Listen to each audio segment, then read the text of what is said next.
আসসালামু আলাইকুম। আমন্ত্রণ জানাচ্ছি দৈনিক প্রভাতী বাংলাদেশ নিউজের সংবাদে। সাথে আছি আমি শায়লা শারমিন। মানের ৩১ দফা দাবি আদায়ের লক্ষ্যে গোলাহাট স্কুল অ্যান্ড কলেজ মাঠ প্রাঙ্গণে এক বিশাল মতবিনিময় সভা। By Mohammad Ibne Ali Sarkar, staff reporter, Nilphamari জেলা। উক্ত মতবিনিময় সভায় প্রধান অতিথি হিসেবে উপস্থিত আছেন সৈয়দপুরের কৃতি সন্তান, আগামী দিনের এমপি মনোনয়ন প্রত্যাশী ও বিএনপি চেয়ারপারসনের উপদেষ্টা, দেশবরেণ্য খ্যাতিসম্পন্ন ও ৮বার পুরস্কারপ্রাপ্ত খ্যাতিমান সঙ্গীতশিল্পী, নীলফামারী ৪, সৈয়দপুর ও কিশোরগঞ্জের ধানের শীষের এমপি মনোনয়ন প্রত্যাশী কণ্ঠশিল্পী বেবি নাজনীন।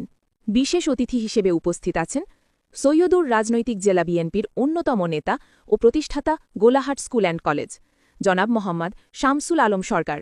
আমন্ত্রিত অতিথি হিসেবে উপস্থিত আছেন রাজনৈতিক জেলা বিএনপির অন্যতম নেতা জনাব আব্দুল হাফুজ ভাই।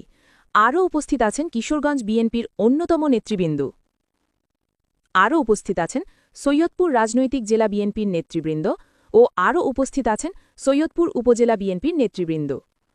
আরও উপস্থিত আছেন সৈয়দপুর যুবদল, ছাত্রদল, কৃষক দল, শ্রমিক দল, তাঁতি দল, ওলামা দল সহ সকল প্রকার দলীয় সংগঠনের নেতৃবৃন্দ উপস্থিত ছিলেন।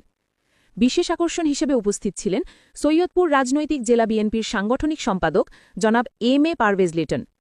পরিচালনায় ছিলেন রাজনৈতিক জেলা বিএনপির সহ সাংগঠনিক সম্পাদক জনাব মোহাম্মদ শরীফুল ইসলাম। আহত করে, কারণ তারা একটা মৌলিক প্রাণের মানুষ। তারা চায় একটা উন্নত দেশ, তারা চায় একটা উন্নয়নশীল দেশ।